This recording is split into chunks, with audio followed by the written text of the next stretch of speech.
Уште 10 сомнителни случаи за операции на срце стигнале до Фондот за здравство. Истите ќе бидат доставени до Министерството за здравство и ќе бидат предмет на анализа на комисијата која ја формираше министерот Азир Алију по наводите на кардиологот Сашко Кедев дека непотребно се правеле операции во приватни болници само за профит.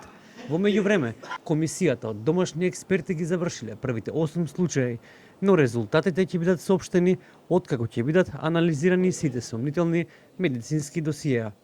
Значи, завршени се 8 предмети, кои што беа првично архивирани кај нас како Министерство за здравство.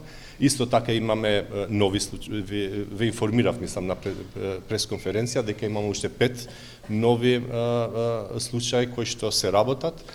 Исто така информирав дека нема да известиме ништо се додека извештајот не е конечен.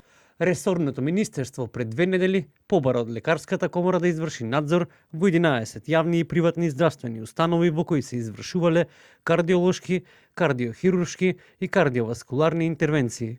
Во однос на вклучувањето на странски експерти пак од Министерството за здравство информираа дека се чека прво домашната комисија да ги заврши анализите, пошто ќе се вклучи и комисијата со странски експерти.